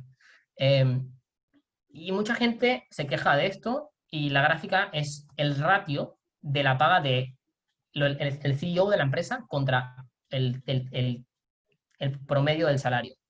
Y ha aumentado muchísimo, se ha estabilizado, pero ha aumentado bastante, tipo, es como 250 veces. Eso significa que un CEO se le paga 250 veces más que un trabajador promedio y la conclusión directa es que, ok, es imposible que este tipo esté haciendo 250 veces más trabajo. Entonces yo quiero responder 5 preguntas. Primero, si está o no está justificado. Segundo, ¿qué puede explicarnos este fenómeno? Tipo, ¿por qué esto existe? Tercero, si a alguien le importa esto. Cuarto, si las alternativas para que esto no suceda son buenas. Y quinto, si verdaderamente los CEOs tienen el valor que decimos que tienen. Voy a tomar la postura poco popular en debate. Voy a explicar por qué está justificado y por qué todas las cosas que uno dice que la gente de debate tiene la postura contraria, yo voy a agarrar, digamos, la postura poco popular. Primero sobre si está justificado. Eh, digamos que análisis de Steven Kaplan de la Universidad de Chicago muestra que el pago de los ejecutivos sí ha aumentado y sí aumenta conforme el tamaño de la empresa aumenta. Y comparativamente hablando con otro tipo de salarios y de puestos de trabajo, digamos, de alta paga, que están, digamos, adentro de lo que es el 0.1% de la población que más gana, es decir, atletas, actores, abogados, o sea, dueños de bufetes de abogados muy importantes, muestran que no hay una diferencia significativa con esas personas. Es decir, que el salario de atletas, actores y jefes adentro, o bueno, de socios adentro de bufetes importantes ha aumentado a la misma velocidad que el de los ejecutivos. Con lo cual, no es un problema de que las empresas sean como malvadas y estén dándole dinero a los ejecutivos, sino es una tendencia generalizada económica de que las personas más especializadas están ganando cada día más dinero. Entonces, esta es como, ok, ¿cómo podemos explicar esto?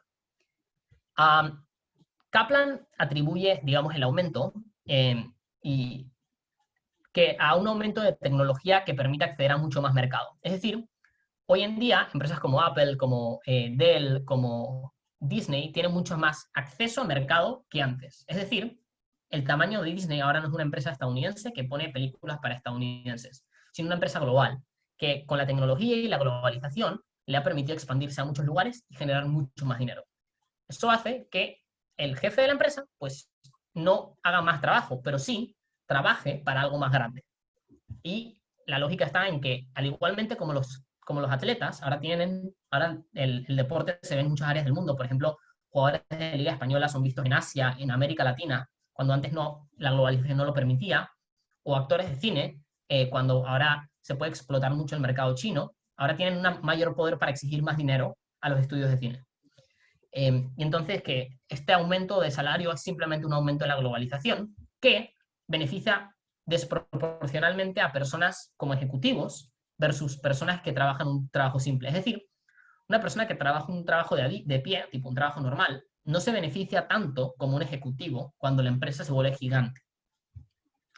Una segunda razón es que, que está hasta cierto punto soportada en literatura, es que la paga de los ejecutivos corresponde a una búsqueda de talentos y que la explosión del mercado asiático y el europeo hace que haya mucha presión por conseguir talento gerencial, es decir, CEOs, ejecutivos, gerentes, y eso hace que el precio vaya para arriba. Es decir, no es tanto una consecuencia de que estén abusando de mecanismos de paga para recibir más dinero y quitarle dinero a trabajadores, sino que cada día hay más empresas tratando de robarte tu ejecutivo, con lo cual tú para mantenerlo quieres pagarle más. Una tercera razón es una cosa que se llama efecto del lago Wobegon, y esencialmente es que las empresas quieren pagarle mucho al CEO porque así demuestran a los otros inversores que su empresa está bien manejada. Un CEO que gana mucho dinero, las personas hacen esta referencia y los inversores hacen esta idea de que el CEO está haciendo un buen trabajo. Y eso atrae a más inversores porque envía un mensaje a los inversores sobre la salud de la empresa. Hay ciertas cosas que tienen que ser ciertas para que este argumento sea sensato, pero digamos que pueden investigar sobre el efecto del lago Wobegon aplicado a ejecutivos. Una última razón, y es la razón que es la más generalizada adentro de, digamos, la cultura centroizquierda liberal en la que vivimos, o en la que debate está inmersa, es que los CEOs tienen captivos a sus juntas directivas. Que los CEOs tienen atrapados y los tienen como rehenes a la junta directiva de la empresa y aumentan su salario indiscriminadamente. Es decir, que los CEOs están incentivados a tomar muchos riesgos que pueden ocultar, digamos, están dispuestos a tomar muchos riesgos que pueden hacerle mucho daño a la empresa para tratar de conseguir mucho dinero. La lógica está en que el CEO gana mucho dinero si se arriesga, pero no pierde tanto si no. Que diga, si el riesgo sale mal. Que está muy cubierto y que no tiene tanto problema si hace esto. Y que aún cuando tome riesgos que no funcionan, siempre puede, que hay muchos mecanismos para excusarse con la junta directiva. Es decir, muchas veces se dice que es muy fácil explicar que a lo mejor este problema o esta apuesta que falló fue causada porque el mercado está actuando de manera irracional, o hay como una tendencia macroeconómica grande, o que hay un competidor que está haciendo algo que realmente nunca pudimos haber predecido que hubiera pasado. Entonces hay mecanismos para ocultar la negligencia de los ejecutivos que impide que haya un buen control. Y otra segunda razón que se suele dar es que hay una simetría y control de la información, que los ejecutivos distribuyen la información a la junta directiva no muy transparentemente, y que esto hace que suelan limitar la información de la junta directiva la junta directiva no sea capaz de asignar culpabilidad tan fácilmente. Personalmente, creo que es complicado. Me cuesta creer la cuarta razón, pero esto es algo muy personal. Creo que las otras razones son más fuertes, particularmente la idea de la tecnología, porque se ve reflejado en otro tipo de trabajos. Y a mí no me gusta comprar esta idea de que están como explotando a la junta directiva y están abusando de la empresa. Ojo, esto no significa que el cortoplacismo no sea un problema real. Nada más digo que la compensación de ejecutivos no es una manifestación problemática del cortoplacismo. Las preguntas es si esto es relevante. Mucha gente dice que en verdad esto es súper irrelevante. Y suelen responder de dos maneras. Dicen que es irrelevante porque el dinero que se están llevando los CEOs, los ejecutivos, es dinero de accionistas que están dispuestos a pagarle esa cantidad. Que la gente que no es accionista y no es inversor de la empresa se queja mucho de que les paguen tanto, pero no es su dinero. Así que debería haber cierta libertad de poder pagar lo que uno quiere a la persona que está. Entonces, también hay como, o sea, una respuesta que se suele dar es que no es demasiado relevante porque aún así, que esto sea, o sea, que esto sea un fenómeno existente, si nosotros redistribuimos la diferencia de salario entre un ejecutivo y el promedio, acaban siendo, o sea, creo que los cálculos ganan así como $30 al año, que particularmente el estudio donde se está haciendo que es Estados Unidos, eso es muy poco dinero, tipo, es bastante poco. Cuando uno se opone a esto, tipo, ¿por qué sí podría ser relevante? Uno suele decir tres cosas. Uno puede decir que es una cuestión de principios, que no tiene nada que ver con que si lo redistribuimos vayamos a tener más dinero, sino con que es injusto darle demasiado valor al rol de los ejecutivos pagándoles tanto, a la vez que negarle ese mismo trabajo y esa misma oportunidad a las personas que ganan menos. Una segunda razón que se suele decir es como que esto genera una tensión entre trabajadores y ejecutivos, en los cuales hay como unas malas dinámicas dentro de la empresa. Pero esto puede ser cuestionable, pero puede pasar. Y una tercera razón es como una especie de desmoralización de los trabajadores y ven que su salario es comparativamente muy bajo al lado del ejecutivo. Esta es otra razón que se suele dar. Sobre si la alternativa es buena, uno puede cuestionar que, o sea, la gente que se opone a redistribuir este dinero o a reducir el salario dice que esto puede generar una crisis de talento, es decir, que estos CEOs, estos ejecutivos se vayan a China, se vayan a Asia, en lugares donde sí les van a pagar 30 millones de dólares y las personas no van a quejarse tanto, y que entonces hay que argumentar en ese contexto y que lo más probable es que las empresas pierdan la gerencia y los ejecutivos talentosos. Em, también se dice que hasta qué punto uno quiere trabajar bien si le pagan tanto, pero esto es respondible con, hermano, te están pagando 30 millones de dólares, tipo, si te pagaran 25 tampoco te vas a enojar tanto. Así que la problemática que uno suele decir cuando se redistribuye suele ser una cuestión de captar el talento, de cómo puedo atraer personas que en otros lados le están pagando una cantidad absurda de dinero. La última pregunta es, creo, si ellos en verdad tienen el valor que dicen que tienen.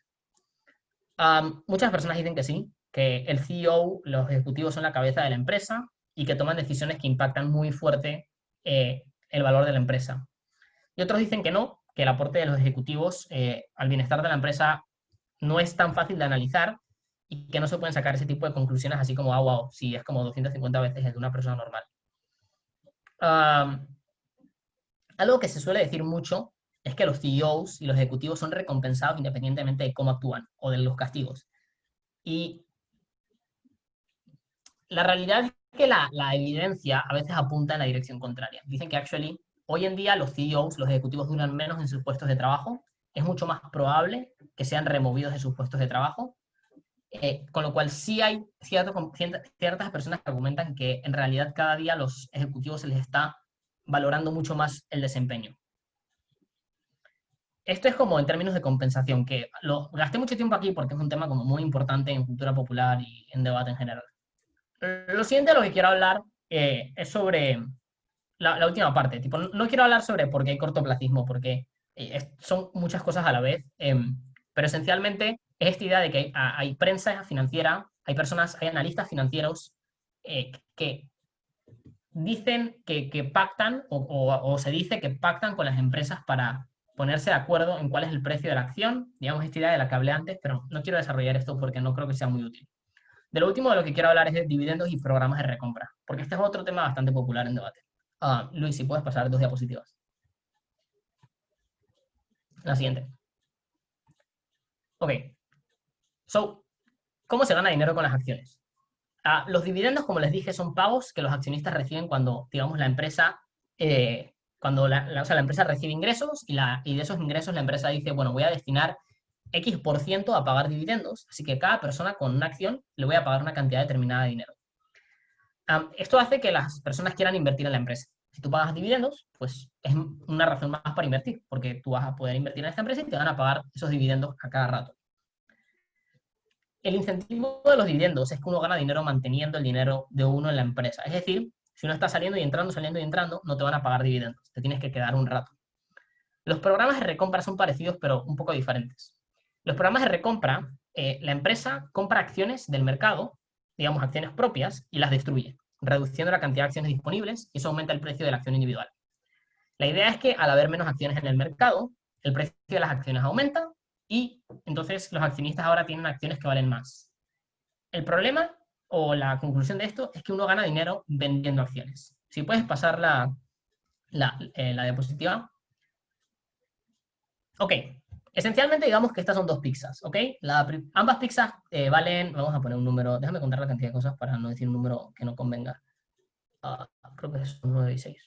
Ok, digamos que la pizza vale $18. Y cada uno de ustedes es dueño de una porción de la pizza. La primera pizza está partida en 9 pedazos, creo. Es decir, cada pedazo vale $2. Lo que en el segundo ejemplo, la pizza está partida en 6, con lo cual cada pedazo vale $3. Un accionista de la pizza de la izquierda tiene menos, o sea, tiene menos dinero que el accionista de la pizza de la derecha, porque su acción en la de la izquierda vale 2 y en la de la derecha vale 3. Puedes pasar la diapositiva. La extensión de esto a una empresa es que, digamos, si Facebook vale 600 billones de dólares y hay 4 accionistas en la empresa y tú eres uno, tú eres dueño de 150 billones de dólares. Pero si en la empresa tenemos 6 accionistas o 8 accionistas, pues cada uno va a tener 75 billones de dólares, ¿no? ¿Qué es lo que nosotros hacemos para llegar de la derecha a la izquierda? Nosotros compramos las acciones. Es decir, nosotros, con el dinero que la empresa genera, digamos, la empresa generó, vamos a decir, 150, no, mejor, vamos a decir 300 billones de ganancias. Nosotros agarramos esos 300 billones y con esos 300 billones compramos la mitad de las acciones. Agarramos esas acciones y las destruimos. Así que esencialmente Facebook solo tiene 4 accionistas. Solo hay 4 acciones, con lo cual cada acción vale 600 billones de dólares. ¿Por qué hacer uno y no lo otro? Es decir, estás agarrando dinero que la empresa genera comprando acciones para aumentar el valor de tu acción. ¿Por qué no simplemente pagarte? La respuesta es que tiene que ver mucho con beneficios tributarios en términos de evitar pagar impuestos que uno recibe cuando uno hace programas de recompra en vez de dividendos. Mucha gente apunta a los dividendos como un ejemplo de cortoplacismo, que hoy en día hay muchos programas de recompra y se pagan demasiados dividendos. Sí, Luis, ¿puedes pasar la diapositiva?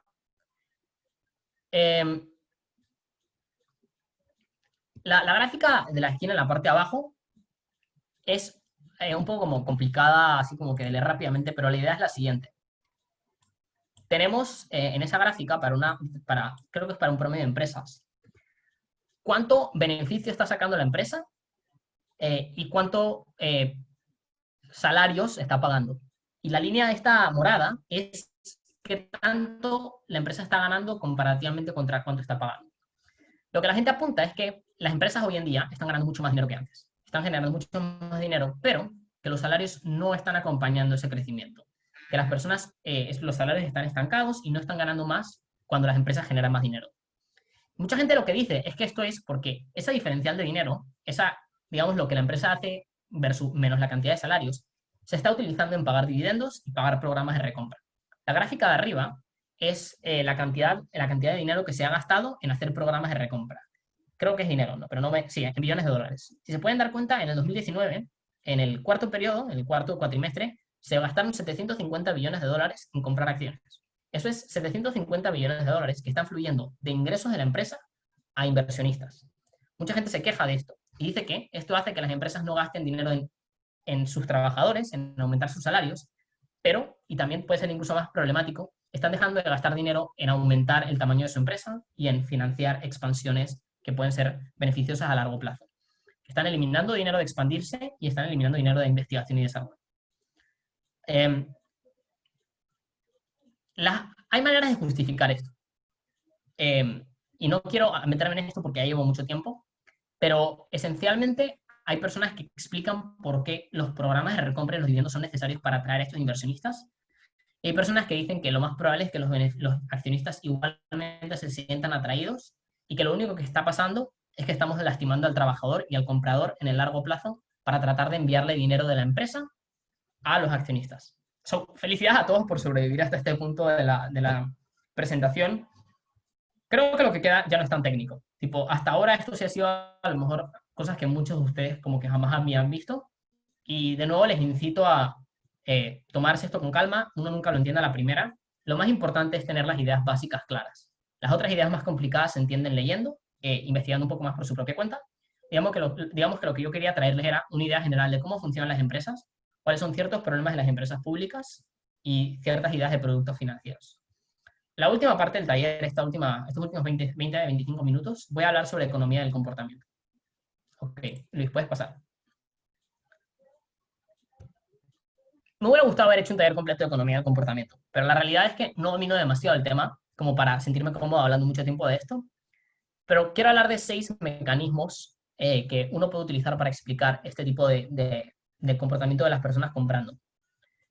Pero hay muchísimos. Tipo, este es un tema que explotó mucho en los años 80, tal vez, 90, creo que en los años 90. Y hay muchos libros muy buenos sobre economía del comportamiento que uno puede leer. ¿Por qué lo que les voy a decir es útil? Es útil porque muchas veces en debate van a encontrarse una situación en la cual tienes equipos contrarios, rivales, opuestos, que argumentan que cierta premisa es cierta, que las personas van a actuar de una manera o van a actuar de la otra. Y muchas veces no saben explicar por qué actuarían de una y no de la otra. Yo les quiero dar ciertos mecanismos económicos que funcionan muy bien en la economía, pero son extrapolables en general a las decisiones de las personas sobre cómo las personas valoran las cosas. Y primero quiero hablar sobre previsión y anclaje. Pasa la diapositiva, Luis. Previsión y anclaje es algo muy típico en restaurantes, tipo, esto lo van a ver. Y la idea general de previsión y anclaje es que las personas utilizan una primera pieza de información para hacer juicios más adelante. Una vez que el ancla, que se le llama esto, se establece, el valor de referencia, los otros juicios que se hacen de las otras cosas se hacen en referencia a ese ancla. Y hay una especie ¿cómo se dice bias? O sea, hay un bias, ¿cómo se dice eso? Hay un sesgo, perdonen, hay un sesgo eh, a, a tomar decisiones basándose en el valor de ese ancla. Y esto pasa mucho en restaurantes. En restaurantes muchas veces ponen en la carta una opción extremadamente cara. No es que estén considerando vender muchas de esas, sino que poner una opción extremadamente cara en tu menú hace que las demás opciones se vean más baratas y se vean en ese sentido más valiosas o que valen más la pena. Y pueden buscar noticias en internet de restaurantes poniendo piezas que nadie compra, porque son cosas como $70 por, yo qué sé, un costillar entero. Nadie va a comprar eso, pero ahora la hamburguesa de $25, pues se ve mejor, porque hay una cosa que aquí cuesta 70 palos. Esto es algo que sucede bastante, ¿no? O, por ejemplo, cuando uno está negociando, por ejemplo, por un carro, el precio inicial que se marca en una negociación suele ser el estándar para el precio del carro. Cuando a alguien le dicen, este carro te lo vendo en $20.000, uno no dice, no, el valor de ese carro es de 10.000. Uno dice, bueno, dame 19.000, 18.000. El cerebro de la persona empieza a valorar el carro en términos de esa oferta inicial y no lo hace objetivamente. Entonces, la conclusión de esto es que hay personas que pueden comprar algo por debajo del precio real o pueden comprarlo por arriba del precio real. Particularmente en el contexto de inversiones, particularmente en economía. Las personas suelen mantener productos financieros, suelen mantener inversiones durante mucho tiempo, a pesar de que el valor de estas acciones esté cayendo, porque su cabeza, el ancla, el valor real de ese producto fue el valor por el cual lo compraron. Entonces ellos creen que ese es el valor real, el valor justo, y que en algún momento va a regresar ese valor justo y voy a volver a tener un precio válido de una acción que valga mucho dinero. Pero no se dan cuenta que realmente la acción no vale nada, que se equivocaron cuando la compraron y que ese ancla mental que marcaron realmente no era una valoración adecuada de lo que compraron. Entonces, esto suele verse como en personas manteniendo el valor de ciertas cosas esperando que en algún momento vaya a subir.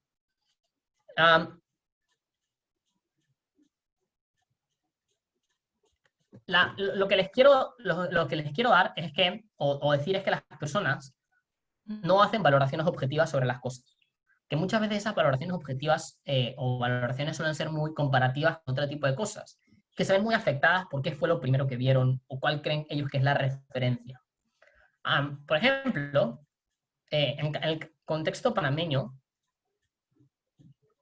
uno puede, por ejemplo, digamos, en términos de, o sea, una movida económica muy típica en Panamá en términos de restaurantes es, digamos, restaurantes que se encargan de hacer hamburguesas a precios bastante elevados, ¿no? Hamburguesas como, por ejemplo, que rondan entre los $9 y los $15. El nombre del mecanismo para investigar más luego. Sí, en español se le llama anclaje, pero en inglés se le llama anchoring. Tipo, voy a escribir para... Oh, ya va. Este es el nombre en inglés. O sea, probablemente si buscas en inglés lo vayan a encontrar más claro, pero anchoring es el de ancla, pues. En Panamá, digamos, el contexto, digamos, de las hamburguesas, la existencia de 2 que 3 restaurantes con hamburguesas bastante caras ha hecho que las personas ahora valoren las hamburguesas en ese margen de precio y estén dispuestas a pagar como que en el Burger Week una cantidad absurda de dinero por algo que realmente no lo vale. Y eso es porque mentalmente has anclado el valor de una hamburguesa artesanal a una, eh, a una a un precio específico que en tu cabeza ahora eran $13, pero no estás como valorando cuánto cuesta hacer una hamburguesa y cuánto estoy pagando por ella. ¿Alguna duda sobre esto?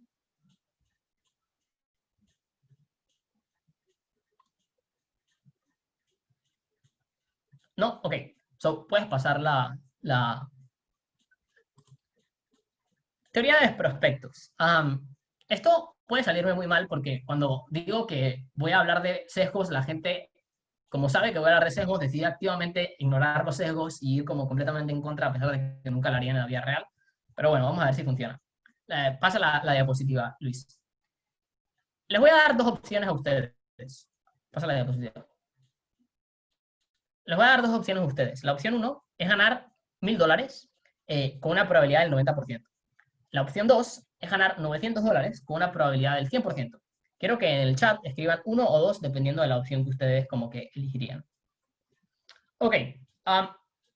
Teoría de los prospectos es una combinación de tres sesgos diferentes. El sesgo de la certeza, el sesgo del aislamiento y otro sesgo más. Muchas cosas que honestamente no es como que tenga el tiempo de explicar a fondo. Pero la idea esencial es que en contextos en donde hay muchas probabilidades de que algo suceda, en términos de ganancias, las personas suelen ir por una opción segura antes que una opción arriesgada que les dé más resultados. Es decir, las personas suelen preferir la opción 2. Suelen preferir 100% de probabilidades de ganar $900 antes que 90% de probabilidades de ganar 1000. Aunque personas que sepan estadística se dan cuenta que el retorno real es el mismo porque, digamos, cuando cruzas la probabilidad con el impacto, estadísticamente son dos fenómenos similares, ¿no? La ganancia en ambos mundos es igual. Las personas suelen volverse se suelen volver muy en contra del riesgo. Pero it's fine. Tipo, obviamente aquí, o sea, no es como una muestra lo suficientemente grande. La siguiente opción, pasa Luis, es la diapositiva Luis, por si. Es sobre la primera es sobre, la primera opción es perder $1000 con un 90% de probabilidades de que suceda. La segunda es perder $900 con un 100% de probabilidades de que suceda. ¿Qué eligen? Ok, como dice Tommy, o sea, igual que la vez anterior, ambas son iguales, pero las personas tienden a agarrar la primera opción. Es decir, suelen agarrar la opción 1 en la cual tienen la probabilidad de evitar una pérdida muy grande antes de la segunda opción en donde buscan asegurarse. La idea está en que en contextos de altas probabilidades de que algo suceda, las personas suelen arriesgarse para evitar una pérdida más grande. La comparativa que les estoy tratando de decir es que las personas valoran diferente las pérdidas que las ganancias. Es decir, que cuando estamos hablando de muchas probabilidades de obtener un beneficio, las personas buscan seguridad. Cuando estamos hablando de altas probabilidades de evitar un riesgo, las personas se arriesgan para evitar un riesgo más grande. Hay una continuación de esto, que es sobre qué pasa en probabilidades bajas, y es bastante similar, pero la idea en general es que las personas valoran las ganancias y las pérdidas de manera diferente. Aun cuando parezca que estaban más o menos split entre una o la otra, tipo, en la generalidad, experimentos en este tipo de sentido demuestran que las personas suelen evitar el riesgo y no les gusta arriesgarse. Lo que creo que es importante es entender esta diferencia, de que un riesgo las personas lo ven como más malo que una ganancia. Y eso es bastante común. A pesar de que la mayoría de haber respondido que era lo mismo, que era irrelevante, ¿no? Que dentro de lo que cabe ambas opciones eran bastante similares, aún así digamos, se escogen por una. El punto está en que las personas valoran mucho más las pérdidas que las ganancias. Y la curva detrás de la teoría de los prospectos es una curva así que uno se da cuenta que cuanto más es la ganancia como que aumenta de valor más lento que la pérdida. Digamos que no tengo demasiado tiempo como para profundizar demasiado en esta idea, pero pueden buscar en internet cómo funciona el caso de teoría de los prospectos cuando hay pocas probabilidades. Pero el spoiler es que las personas, cuando estamos hablando de ganancias, suelen arriesgarse mucho, y cuando estamos hablando de pérdidas, suelen evitar el riesgo. Hablemos después de exceso de seguridad. Pasa la diapositiva. Las personas, no, para atrás, ok, exceso de seguridad. Las personas suelen valorar demasiado su capacidad para hacer las cosas. El promedio de las personas, la mayoría de las personas creen que son mejor que el promedio, o por no decir todas las personas creen que son mejor que el promedio. Y eso es estúpido porque nadie, o sea, no pueden ser todos mejores que el promedio. La realidad es que todos ponen una excesiva confianza en su capacidad como seres humanos de tomar decisiones y son muy poco humildes en qué tan malos son tomándolas. Eso lleva a resultados un poco como desastrosos. en términos de que uno cree que cierta inversión es adecuada en cierto momento, y luego cuesta mucho cambiar de opinión, porque cambiar de opinión necesariamente implica negar la capacidad tuya para haber tomado la decisión en primer lugar. Entonces, esto es como algo bastante típico, personas teniendo demasiada seguridad en las inversiones que están haciendo o en las decisiones que toman para luego estrellarse. Esto también explica parcialmente por qué es tan complicado cambiar de opinión en las personas, porque reversar, o sea, dar para atrás en una opinión implica admitir que en algún momento alguien se equivocó, y las personas están programadas o tienden a valorar mucho su capacidad para hacer ese tipo de juicios, con lo cual más tarde les cuesta echar atrás. El siguiente mecanismo es, digamos, anomalías de atención. Si Luis, puedes pasar 2 diapositivas hasta... esta sé que no va a funcionar porque ustedes van a responder la cosa más como contraintuitiva solo para trabarme el ejemplo, pero digamos que lo bueno es que esto ya está probado, así que no tengo que basar la validación de esto. Pasa una más. Voy a dar 3 características de una persona y quiero que me digan si es A, un banquero, B, un escultor, o C, otra profesión. Pasa. Es A, banquero, B, escultor, C, otro. Ok. Las características son artística, sensitiva, joven. Banquero, escultor, otro. ¿Qué creen que es la persona? Ok. Realmente la respuesta que ustedes están dando es muy contraintuitiva, porque si les podría preguntar a ustedes qué porcentaje de personas son escultores o qué tantos banqueros hay comparado con escultores, la respuesta es como, probablemente hay una cantidad absurda de banqueros por cada escultor. Lo que pasa es que ustedes tienen un problema de... sorry, esto no es anomalía de atención, esto es heurísticas de representatividad.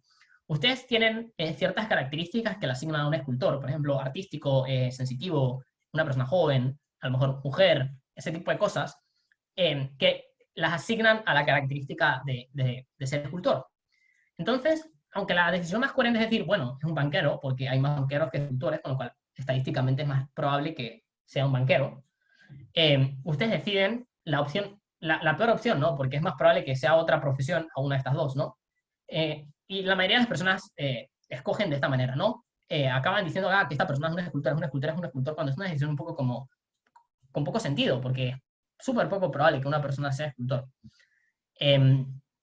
Entonces la idea está en que las personas suelen buscar patrones en cosas que suelen ser random, que suelen ser aleatorias. Y eso se vuelve problemático porque creen que hay un patrón detrás de las cosas cuando en realidad no lo hay. Y empiezan a tomar decisiones basadas en ese patrón, cuando en realidad el patrón no existe. Lo anterior de lo que quiero hablar, o de las últimas 2 cosas en las que quiero hablar, es sobre anomalías de la atención.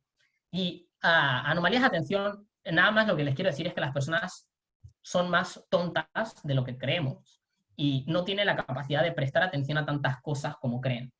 Y que esto lleva a que muchas veces toman decisiones con una capacidad de atención muy limitada en las cosas que ven en las noticias, en las cosas que les cuentan sus amigos, pero no son capaces de manejar toda la información que les bombardea constantemente y que suelen tomar decisiones basándose en lo último que escucharon o en las cosas populares, no tanto en un análisis complejo de todo lo que es y lo que no es y qué cosas son ciertas y más probables. Esto es bastante típico. Esto crea mucho frenesí en términos de cuáles son las decisiones adecuadas a hacer dentro de un mercado y esto puede explicar muchas burbujas. Lo último, si puedes pasar 2 diapositivas, Luis, de lo que quiero hablar es de contagio social. Y les voy a traer otro ejemplo. Dale, Luis, puedes pasar 2 diapositivas. Ok, digamos que eres dueño de una acción de Amazon y tienes amigos que también son dueños de una acción de Amazon. Tu amigo Jorge vendió su acción de Amazon. Tu amigo Luis la vendió. Abres el mercado y ves que la gente está vendiendo muchas acciones de Amazon. ¿Qué haces? Digan qué hacen en el chat. Ok, maybe no se entendió. ¿Por qué te la quedarías, Ángel? Vamos a abrirle el micrófono a Ángel para que explique por qué se la quedaría. Quiero entender el razonamiento. Ok. Eres dueño de una acción de Amazon y ves que la gente está vendiendo sus acciones de Amazon. Tipo, todo el mundo lo está empezando a hacer. ¿Tú qué haces? Tipo, ¿qué decisión tomas? Dale, Ángel, puedes abrir el O sea, micrófono. yo me la quedo porque Amazon es una empresa muy grande y sé que me va a generar. Y lo que yo haría en sí es me la quedo porque sé que me genera ingresos o me genera buenos ingresos y es algo factible o si no y les compro sus acciones para tener más acciones de parte mía, pues. O sea, no seguiría. ¿Pero qué crees que está pasando? ¿Pero qué pasa? O sea, ¿qué crees que está pasando si la gente está vendiendo sus acciones? ¿Por qué la gente las estaría vendiendo? ¿Por qué tanta gente? Algo está sucediendo en una empresa y está yendo para mal o algo está mal. Sí, ok, sí. O sea, digamos que esa era la respuesta que quería que llegáramos. Ok, te voy a volver a silenciar. Eh, en finanzas hay un término muy popular que se llama herding, que creo que la traducción al español es como actitud de colmena o mentalidad de colmena.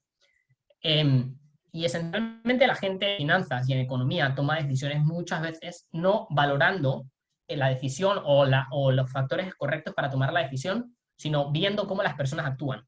Es decir, si todos están vendiendo la acción de Amazon, Amazon debe estar teniendo un problema, quiero vender la mía. Um, si muchas personas están comprando una acción de Amazon, debe ser porque Amazon es súper valioso, así que quiero comprar una acción de Amazon. En contextos de burbujas, o burbujas que es cuando un precio de algo sube excesivamente más allá de lo que realmente vale, esto es porque las personas que están comprando quieren comprar porque ven que todo el mundo lo hace. Con lo cual, si todo el mundo lo está comprando, debe haber alguna razón. Y eso se llama herding y actuar como colmena. Las personas tienen una presión social a como conceder a estos instintos sociales de, quiero hacer lo que todo el mundo hace. Y suelen actuar de esta manera. Lo que muchas veces conviene en una burbuja realmente no es comprar, sino vender, porque la burbuja explota y vas a tener un problema. Y lo que muchas veces conviene en una caída de mercado es comprar cuando las cosas están bajas y uno puede adquirir muchas acciones a un precio bajo, aunque haya un riesgo de que las acciones sigan cayendo. Pero muchas veces se vuelve complicado tomar decisiones económicas sensatas, porque las demás personas están tomando decisiones irracionales. Y cuando unas cuantas personas lo empiezan a hacer, las demás lo siguen y empiezan un ciclo de irracionalidad. Esto es súper típico, particularmente en crisis económicas, que muchas veces son causadas por causas reales, pero exacerbadas por personas exagerando lo que va a pasar. Y eso fue parte de lo que mucha gente cree que exacerbó la crisis del 2008. Fue general la creencia de que la crisis iba a empeorar, hacía que las personas tomaran decisiones que empeoraban la crisis. Um, eh, entonces, bueno, digamos que esto era todo por el taller, tipo, espero que les haya gustado. Si tienen alguna pregunta, alguna duda, pueden dejármelas en el chat. Para cualquier otra cosa, pueden enviarme un mensaje, pueden pedirle a Luis mi celular o no sé, a quien sea, y con mucho gusto les respondo. Si no tienen nada más que decir, pues esto es todo.